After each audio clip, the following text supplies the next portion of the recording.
के बेटे अमित साहू का नाम आ रहा था कि अमित साहू भी दावेदार थे और पिछले 5 साल पहले भी उनका नाम आया कि डॉक्टर राम प्रताप अपनी जो विरासत है, राजनीतिक विरासत, अपने बेटे को सौंपना चाहते हैं। लेकिन बताया गया कि साहब सर्वे रिपोर्ट में अमित साहू का नाम उतना बढ़िया तरीके से नहीं आया, इसलिए उनको नहीं।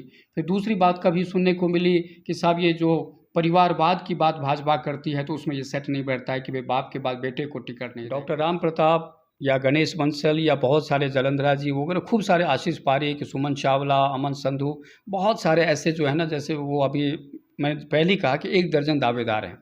टिकट एक को मिलना है, एक टिकट मिलना, और उसके बाद बाकी क्या करते हैं। जहाँ तक गणेश राज बंसल की बात है तो हमें ऐसा लगता है जिस तरह की चर्चा अभी आई है 12 के 12 बिल्कुल वैसे ही हैं।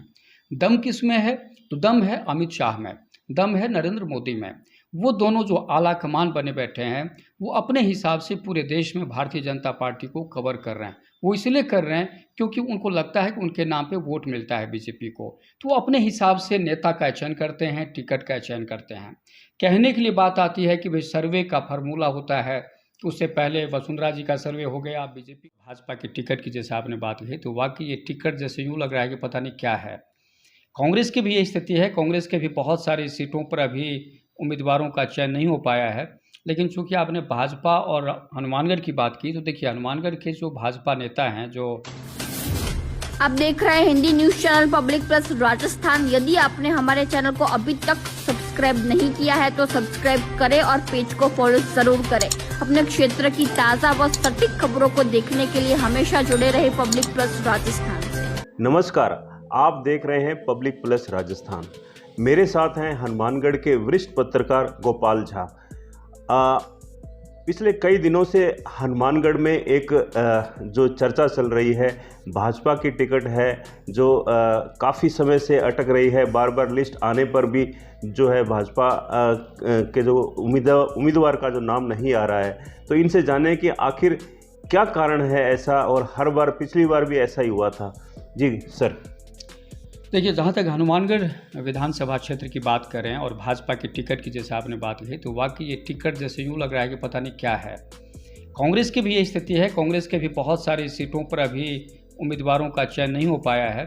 लेकिन चूंकि आपने भाजपा और हनुमानगढ़ की बात की, तो देखिए हनुमानगढ़ के जो भाजपा नेता हैं, जो वरिष्ठ नेता माने जाते हैं, डॉक्टर राम प्रताप, जो पूर्व मंत्री रहे हैं, पूर्व मंत्री हैं, और ऐसा माना जा रहा था कि वो बड़े नेता हैं और पहली लिस्ट में नाम आ सकता है, लेकिन उनका नाम नहीं आया। दूसरी लिस्ट आ गई, तीसरी लिस्ट आ गई, यानी हर लिस्ट का इंतज़ार होता है, और जब उसमें नाम नहीं आता है तो सिर्फ डॉक्टर राम प्रताप के समर्थक नहीं बल्कि भारतीय जनता पार्टी के जो समर्पित कार्यकर्ता हैं उनको भी एक बार लगता, मायूसी हाथ लगती है कि यार ऐसा क्या हो गया कि हनुमानगढ़ की सीट ऐसी क्या हो गई। 2 कारण मैं मानता हूँ इसका कि जो लेट लतीफ़ी का जो चल रहा है इसमें, एक तो यह है कि जो राजस्थान की जो राजनीति है, ख़ासतौर पे हम भाजपा की अगर बात करें तो पिछले 5 साल में बहुत कुछ बदलाव हुआ है। पहले हमने देखा कि पिछले 8 की बात करें, 3 की, 8 की और 13 की बात करें, तो उसमें वसुंधरा राजे उनके नेतृत्व में चुनाव लड़ा जाता था, यानी एक नेता हुआ करती थी वसुंधरा राजे। अब क्या हुआ कि सामूहिक नेतृत्व की बात होने लगी, हालांकि ऐसा है नहीं। 1 दर्जन भाजपा के जो नेता हैं जो घूम रहे करें जो मैं तो सीएम पद का दावेदार हूँ, इनडायरेक्ट रूप से वो कहते हैं, उनके समर्थक कहते हैं। लेकिन वस्तु स्थिति यह है, असलियत यह है कि वो उनमें कोई दम नहीं है। 12 के 12 बिल्कुल वैसे ही हैं। दम किस में है? तो दम है अमित शाह में, दम है नरेंद्र मोदी में। वो दोनों जो आला कमान बने बैठे हैं वो अपने हिसाब से पूरे देश में भारतीय जनता पार्टी को कवर कर रहे हैं। वो इसलिए कर रहे हैं क्योंकि उनको लगता है कि उनके नाम पे वोट मिलता है बीजेपी को, तो वो अपने हिसाब से नेता का चयन करते हैं, टिकट का चयन करते हैं। कहने के लिए बात आती है कि भाई सर्वे का फार्मूला होता है, उससे पहले वसुंधरा जी का सर्वे हो गया, बीजेपी का सर्वे हो गया, मोदी जी और अमित शाह जी अपनी तरफ से सर्वे करवा ली। लेकिन सर्वे रिपोर्ट के आधार पर निर्णय नहीं होता है। आपने देखा होगा जो पहली लिस्ट आई थी बीजेपी की, बहुत ही यूँ लगा कि पता नहीं एकदम एक क्रांतिकारी लिस्ट थी, और उसमें 7 एमपी को चुनाव मैदान में झोंक दिया जाता है। यूँ लगता है जैसे पता नहीं क्या होगा। अब सवाल ये उठता है कि भाई 7 एमपी को आपने टिकट दे दिया, अगर वो चुनाव जीत जाते हैं तो क्या 6 महीने बाद फिर लोकसभा चुनाव है, तो क्या उन 7 सीटों पर फिर से उपचुनाव होंगे? क्योंकि हो सकता है आप उनको ही दोबारा टिकट देंगे ना लोकसभा के लिए। अगर वो सातों हार जाते हैं तब आपका कितना बड़ा नुकसान होगा। दोनों बातें होती है। राजनीति तो संभावनाओं का खेल है। जरूर नहीं है कि सारे जीत जाएं और सारे के सारे हार जाएं, कुछ भी हो सकता है। तो कुल मिलाकर ये था कि जब एमपी लेवल के लोगों को भी आप चुनाव मैदान में इतनी बड़ी संख्या में उतार रहे हैं, तो जो बाकी कार्यकर्ता हैं, जो बाकी नेता हैं, जो स्टेट की पॉलिटिक्स करते हैं, उनका क्या होगा। तो उसके बाद चलिए विद्रोह हुआ और ऐसी बगावत का जो तांडव हमने देखा, हम कहते हैं कि असंतोष की आग इतनी तेज़ से फैली कि बीजेपी उसमें झुलसती हुई दिखाई दे रही थी। उसके बाद जो नरेंद्र मोदी और अमित शाह की जोड़ी है वो थोड़ा बैकफुट पे आ जाते हैं। उनको लगता है कि यार ये गड़बड़ हो गया, जैसा हम चाहते हैं वैसे राजस्थान नहीं चाहता है, वहाँ के पार्टी के नेता ऐसा नहीं चाहते हैं। उसके बाद जो दूसरी लिस्ट आई है उसमें बिल्कुल पहली लिस्ट में बीजेपी के जो कद्दावर लोग हैं, जो आला कमान है, वो आक्रामक अंदाज में था। उनको यूँ लग रहा था कि मैं जैसा कहूँगा वैसा होगा। लेकिन दूसरी लिस्ट जब आई तो उसमें वो बिल्कुल ही रक्षात्मक यानी बैकफुट पे आ गए थे आला कमान। तो मुझे लगता है कि उसके बाद जो रस्साकशी का दौर चल रहा है, जैसे हनुमानगढ़ में क्या है कि एज फैक्टर बड़ा मुद्दा है। डॉक्टर राम प्रताप के जो माइनस पॉइंट वही है कि वो 80 क्रॉस कर चुके हैं। अब सवाल आता है कि भाई और भी बहुत सारे दावेदार हैं, अगर इनको आप टिकट काटना चाहते हैं तो काट दीजिए, किसी और को दे दीजिए। ये ऊहापोह की जो स्थिति है तो खत्म हो। फिर कहा गया कि सब परिवार को टिकट नहीं देंगे, जैसे उनके बेटे अमित साहू का नाम आ रहा था कि अमित साहू भी दावेदार थे और पिछले 5 साल पहले भी उनका नाम आया कि डॉक्टर राम प्रताप अपनी जो विरासत है, राजनीतिक विरासत, अपने बेटे को सौंपना चाहते हैं। लेकिन बताया गया कि साहब सर्वे रिपोर्ट में अमित साहू का नाम उतना बढ़िया तरीके से नहीं आया, इसलिए उनको नहीं। फिर दूसरी बात कभी सुनने को मिली कि साहब ये जो परिवारवाद की बात भाजपा करती है तो उसमें ये सेट नहीं बैठता है कि वे बाप के बाद बेटे को टिकट नहीं देंगे। फिर तीसरी बात आई कि साहब चलो बेटे का, चलो आप कह रहे हैं कि माइनस पॉइंट है ये, तो चलो उनकी पुत्र वधू का नाम आ गया। फिर वहाँ के नहीं साहब परिवार के खिलाफ। अब सवाल यह है कि एक व्यक्ति के इर्द गिर्द तो पार्टी नहीं घूमती है, चाहे वो कांग्रेस हो चाहे बीजेपी।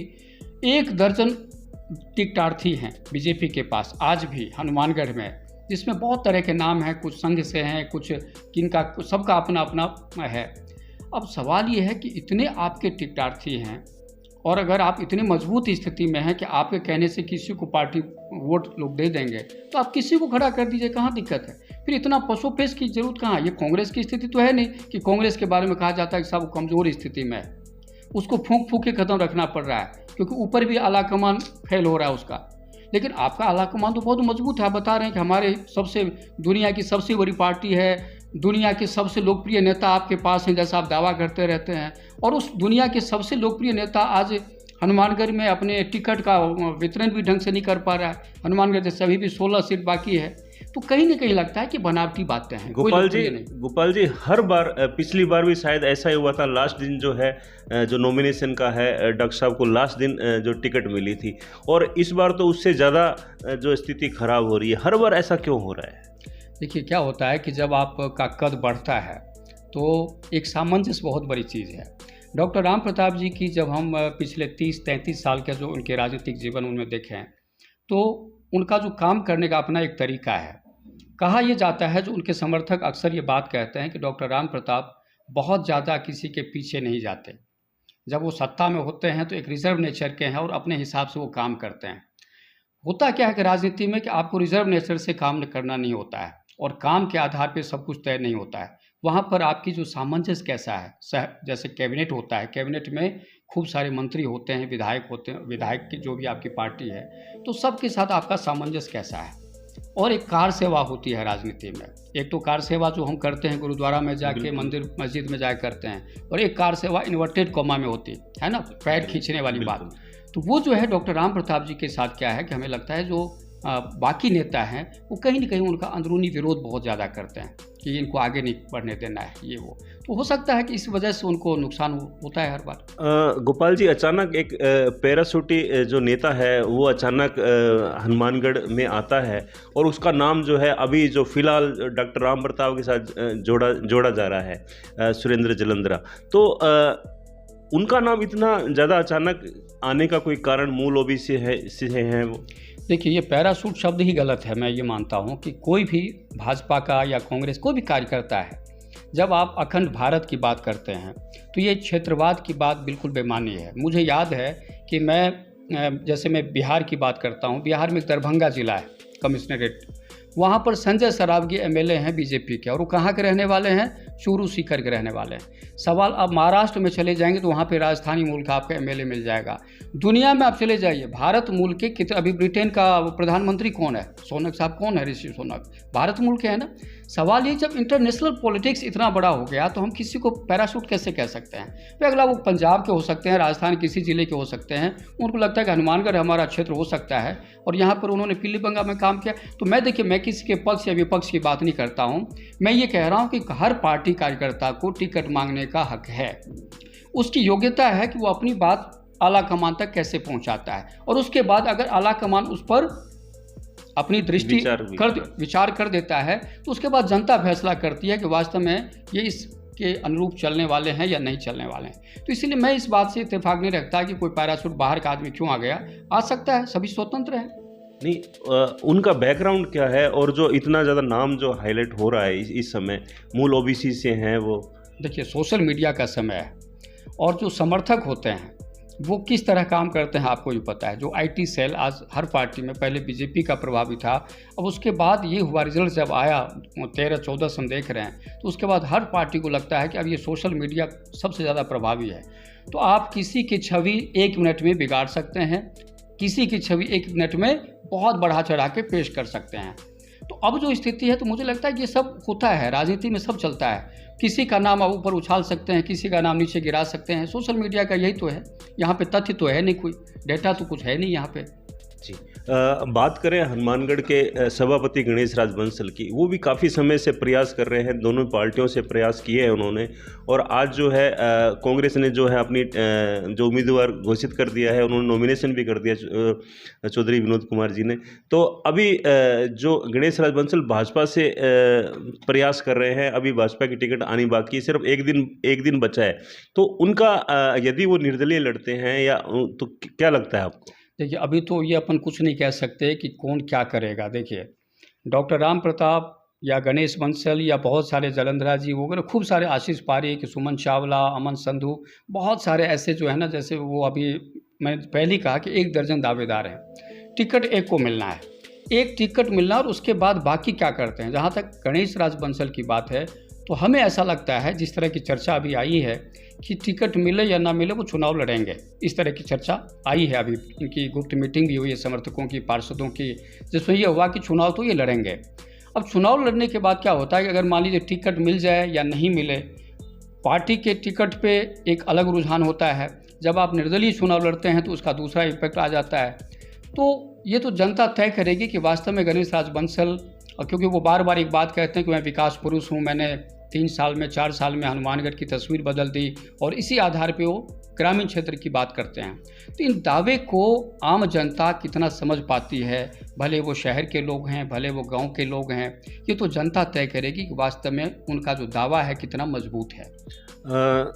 झा साहब, हनुमानगढ़ के जो पूर्व विधायक हैं, अभी मौजूदा विधायक हैं चौधरी विनोद कुमार, वो जो है वो ये कह रहे हैं कि बिल्कुल मेरे को एक बार और मौका दिया जाए, क्योंकि अभी उनसे ठीक से चला भी नहीं जा रहा है, और लेकिन उनको टिकट मिल गई है और एक मौका और मांग रहे हैं। और जो डॉक्टर राम प्रताप हैं वो 80 प्लस हो गए हैं। तो लगता है कि इनका ये अंतिम चुनाव है ना, क्या कहेंगे सर? हाँ, ये बिल्कुल, देखिए, चौधरी विनोद कुमार जो एमएलए हैं, 4 बार एमएलए रहे, और उन्होंने तो घोषणा भी कर दी कि मेरा अंतिम चुनाव है। हालांकि राजनीति में मुझे लगता है कि ये बात बेईमानी होती है। भले चौधरी विनोद कुमार के हिसाब से वो बिल्कुल सही कह रहे हैं, लेकिन जो बाकी नेता हैं वो हर बार कहते हैं, जैसे अभी सूरतगढ़ की बात कीजिए, तो कल राजेंद्र भादु जो पूर्व एमएलए हैं, उन्होंने कहा कि पिछले चुनाव में राम प्रताप कासनिया ने भी यही कहा था कि मेरा अंतिम चुनाव है, लेकिन फिर टिकट लेके आगे चुनाव लड़ रहे हैं। तो ये अलग बात होती है। डॉक्टर राम प्रताप की बात है तो वो 80 क्रॉस कर गए हैं। लेकिन मैं एक बात कहता हूँ, मैंने पहले भी 1-2 इंटरव्यू में ये बात कही थी कि देखिए, उम्र का जो पैमाना है कहाँ लागू है। भारतीय जनता पार्टी ने कुछ मापदंड तय किए थे कि 70-75 के बाद हम किसी को टिकट नहीं देंगे, लेकिन अभी टिकट नहीं दिया क्या। भले वो किरोड़ी लाल मीणा हो, भले वो कोई भी हो, कई ऐसे नाम है जो 75 क्रॉस कर चुके हैं, देवनानी जी हैं, इस तरह के लोग। तो अब सवाल ये है कि उम्र का पैमाना भी आपका नहीं चलता। भाजपा ने ये कहा कि हम परिवारवाद की बात नहीं करेंगे, कांग्रेस पे बार बार आरोप लगाती है भाजपा। अभी हमने देखा है कि कम से कम दर्जन भर तो ऐसे हैं जिनके बाप को दिया, बेटे को दे दिया, पत्नी को दे दिया, किसी के पुत्र वधू को दे दिया टिकट। तो ये भी पैमाना फेल हो गया पार्टी का। तो ये सब बेकार की बातें हैं। मैं नहीं समझता हूँ कि उम्र का पैमाना है, कुछ भी है। और आपने देखा कि जो IAS IPS हैं 60 साल तक तो पूरा ब्यूरोक्रेसी का आनंद लेते हैं, वो नौकरशाही का, और उसके बाद जब 60 साल के बाद वो घर वापसी होते घर आते हैं वो, तब वो राजनीति में अपनी पारी की शुरुआत करते हैं। तब ये युवाओं को कहाँ मौका मिलेगा? सवाल तो ये है कि राजनीति में कोई मापदंड नहीं है। जब तक आदमी एक्टिव है, उसके मजबूत उसकी जो कहते हैं पावर है उसके पास, वो राजनीति करेगा, कोई नहीं रोक सकता उसको। जैसा आम आदमी की पार्टी की बात करें तो आम आदमी पार्टी ने बिल्कुल लास्ट समय में जो है अपना एक कैंडिडेट घोषित किया है, और अभी बाकी जगहों पे करना बाकी है। लेकिन हनुमानगढ़ और गंगानगर ज़िले दोनों ऐसे ज़िले हैं जो पंजाब से लगते हैं और 11 विधानसभा हैं सीटें हैं, और यहाँ जो है सबसे ज़्यादा जो है मजबूत कैंडिडेट उतार सकते थे। लेकिन आप क्या मानते हैं कि आम आदमी पार्टी ने इस बार क्या किया है? देखिए, आम आदमी पार्टी को जैसा आपने कहा कि पंजाब, पहले दिल्ली जीत के आए, फिर पंजाब में उन्होंने सरकार बना ली, और हमारा जो पड़ोसी तीसरा पड़ोसी है अपना गुजरात विधानसभा चुनाव में भी आम आदमी पार्टी ने बहुत ही अच्छा प्रदर्शन किया। तो उनको यूँ लगता था कि जब हम इस तरह से घेराबंदी करेंगे, और ये जो हनुमानगढ़ गंगानगर क्षेत्र है पंजाबी बाहुल्य क्षेत्र माना जाता है, पंजाबियत यहाँ पर ज़्यादा है, उनको यूँ लगता है कि उस तरह से, और अपने हनुमानगढ़ गंगानगर और पंजाब हरियाणा वालों में एक बेटी रोटी का रिश्ता है, बहुत सारी रिश्तेदारियाँ हैं हमारी एक दूसरे की। तो उनको यूँ लगता था कि उस आधार पर हम यहाँ पर एक मजबूत पैठ बना लेंगे। लेकिन देखिए, रिश्तेदारी अलग चीज़ है, राजनीति दूसरी चीज़ होती है। फिर उनको ये था, उनके पास बेस कहाँ है? आम आदमी पार्टी की जो सबसे माइनस पॉइंट ये है कि वो इतने साल में वो अपना एक मजबूत आधार तैयार नहीं कर पाई है, उसके संगठन इतना मजबूत कहाँ है। तब उनको ये उम्मीद थी कि जैसे मैं बार बार कहता हूँ कि कांग्रेस और बीजेपी के जो असंतुष्ट नेता हैं उन पर वो दाव खेलना चाहती है, इसीलिए उन्होंने काफ़ी, लेकिन बीजेपी की तो स्थिति ये है कि बहुत सारे दावेदार हैं, सबको रूठों को मनाना, सबको शांत करना, संतुष्ट करना बड़ा मुश्किल होता है। लेकिन आम आदमी पार्टी के साथ वो स्थिति नहीं थी। भाई उसके तो गिने चुने वर्कर थे जो चुनाव में टिकट मांग रहे थे, बहुत पहले घोषणा कर देती, वो बेचारे तैयारी करते। लेकिन ऐसा नहीं, उनको तो ये था कि भाई ये जो दोनों पार्टी के असंतुष्ट लोग आएंगे वो प्रभावशाली होंगे, उनको अपन टिकट दे देंगे। लेकिन ऐसा नहीं हुआ, क्योंकि कांग्रेस बीजेपी वाले आम आदमी पार्टी के टिकट पर लड़ने के बजाय वो निर्दलीय लड़ना पसंद कर रहे हैं। उनको लगता है कि आम आदमी पार्टी का बेस नहीं है, वोट दिलाने की स्थिति में नहीं है ये, तो मैं अपना वोट खराब क्यों करूं? मैं निर्दलीय लड़ूंगा तो मुझे कांग्रेस वाले भी दे देंगे, बीजेपी वाले भी दे देंगे, माकपा भाकपा बसपा सब दे देंगे मेरे को वोट। उनको यूँ लगता है। तो मुझे लगता है आम आदमी पार्टी यहाँ पर फेल हो गई कि वो समझ नहीं पाई, अपना बेस तैयार नहीं कर पाई। जैसे पंजाब में किया था, दिल्ली में क्या किया था, पंजाब में क्या किया था, या गुजरात में क्या किया, कांग्रेसियों को लड़ाया उन्होंने चुनाव, बीजेपी वालों को पकड़ पकड़ लाए चुनाव लड़वाना, वो जीत भी गए। लेकिन वो राजस्थान का माहौल ऐसा नहीं है। यहाँ की जो राजनीति है बहुत ही परिपक्व राजनीति है, और यहाँ के मतदाताओं को आप पंजाब और दिल्ली की तरह नहीं देख सकते। बिल्कुल। जहाँ सब संगरिया की बात करें तो संगरिया और जो है भादरा से कांग्रेस ने अभी अपने उम्मीदवार घोषित नहीं किए हैं, और जो है संगरिया से जो है शबनम गुदारा जो पिछली बार भी बिल्कुल कम वोटों से हारी थी, और वापस से उनका नाम आ रहा है। इन दोनों विधानसभा पे क्या कहेंगे आप? देखिए, संगरिया में जैसे बिल्कुल आपने कहा कि शबनम गुदारा 2 चुनाव हार चुकी हैं, लेकिन ये भी कोई पैमाना नहीं रहा, क्योंकि कांग्रेस ने एक बात कही थी कि जो 2 बार हार जाएंगे उनको हम टिकट नहीं देंगे। लेकिन उसी कांग्रेस ने हमारे पड़ोस में पीलीबंगा से विनोद गोठवाल को टिकट दिया है, और भी बहुत सारे नाम है राजस्थान में अगर आप गिनती करें तो इसीलिए ये जो फैक्टर है ये बिल्कुल फेल हो गया कांग्रेस का। कांग्रेस जैसा कहती है वैसा कर नहीं पा रही है। आपने देखा होगा कि पिछले हम 5-6 साल से एनालिसिस करते हैं कांग्रेस की राजनीति में, तो कांग्रेस नेतृत्व जो घोषणा करता है उसको वो फॉलो नहीं कर पाता है, उसको वो लागू नहीं कर पा रहा है। तो कांग्रेस बड़ी पशुपेश स्थिति में है। संगरिया में जहाँ तक सवाल है तो निश्चित रूप से अगर हम सभी जो उम्मीदवारों की बात करते हैं जो टिकटार्थी हैं अभी कांग्रेस में, तो उसमें शबनम गुदारा के पास अपनी एक टीम है। हार और जीत अलग चीज़ है, लेकिन टीम होना दूसरी बात। उनके जो वर्कर हैं, उनके जो समर्थक हैं हर बूथ पर मौजूद हैं। उनके समकक्ष अगर देखें दूसरे में तो वो स्थिति दूसरे के पास नहीं है आज के टाइम में। अभिमन्यु पुनिया का नाम आ रहा है बार बार, यूथ हैं, ऊर्जावान हैं, संघर्षशील हैं, उनका भी नाम बहुत चला, युवाओं का बड़ा अच्छा जोश है उसके नाम पे। एक डॉक्टर विजेंद्र सिंह सिद्धू का नाम आ रहा है, बताया जा रहा है कि वो किसी नेता के पीए थे, निजी सहायक। अब सवाल ये आता है कि निजी सहायक होना अलग चीज़ है, राजनीति करना दूसरी बात है, लेकिन अब पार्टी क्या तय करेगी वो पार्टी का अंदरूनी मामला है। तो जैसे मैंने एक बात कही थी अभी कि भाई बीजेपी कांग्रेस में अंतर मैंने बताया था कि कांग्रेस की जो स्थिति अभी कमज़ोर स्थिति है। हालांकि राजस्थान के परिप्रेक्ष्य में मैं कमज़ोर नहीं मानता कांग्रेस को। कांग्रेस आज के टाइम में बिल्कुल कांटे का टक्कर है राजस्थान में बीजेपी और कांग्रेस में। लेकिन नेशनल लेवल पर देखें तो कांग्रेस भाजपा के आसपास कहीं फटकती नहीं है, नेतृत्व भी कमज़ोर है। तो ऐसी स्थिति में पार्टी क्या निर्णय करती है देखना होगा। भादरा की बात है तो भादरा में तो कांग्रेस है ही नहीं। कई बार हमने भी अपनी शो में भी बात कही कि भाई वहाँ पर उसने बंधक गिरवी रख दिया है कांग्रेस को। किसके पास? माकपा के पास, बलवान पूनिया के पास। क्यों? क्योंकि बलवान पूनिया ने गहलोत सरकार बचाने में महत्वपूर्ण भूमिका निभाई थी और मुख्यमंत्री अशोक गहलोत वो कीमत चुका रहे हैं आज भी, और बड़ी कीमत है। कांग्रेस वहाँ पर कमज़ोर हो रही है। तो अब तो दो ही, पहले तो ये था कि कांग्रेस और माकपा के बीच कोई गठबंधन हो जाएगा, उसके में उनको सीट दे दी जाएगी, लेकिन ऐसा हुआ नहीं। माकपा ने भी कई जगह अपने उम्मीदवार उतार दिए और बलवान पूनिया को भी टिकट नहीं दिया है। तो ऐसी स्थिति में अब लगता है कि या तो कांग्रेस किसी कमज़ोर प्रत्याशी को टिकट दे दे या फिर हो सकता है समर्थन ही कर दे। दोनों हाथ में उसका वही, क्या बलवान पूनिया कांग्रेस के ही हैं ऐसा माना जा रहा है। ये थे वरिष्ठ पत्रकार गोपाल झा। अगले अंक में जो है सभी जो हनुमानगढ़ की 5 विधानसभा सीटें हैं उस पे हम चर्चा करेंगे, इनकी राय लेंगे कि क्या रहेगा टिकट। जो हनुमानगढ़ जो 6 तारीख के बाद जो सभी टिकटें फाइनल हो जाएंगी उसके बाद जो है हम इनसे और वार्ता करेंगे और हर सीट पे जो है बारीकी से इनका विचार जानेंगे। आप देख रहे हैं Hindi news channel public plus Rajasthan. यदि आपने हमारे चैनल को अभी तक सब्सक्राइब नहीं किया है तो सब्सक्राइब करें और पेज को फॉलो जरूर करें। अपने क्षेत्र की ताज़ा व सटीक खबरों को देखने के लिए हमेशा जुड़े रहे पब्लिक प्लस राजस्थान।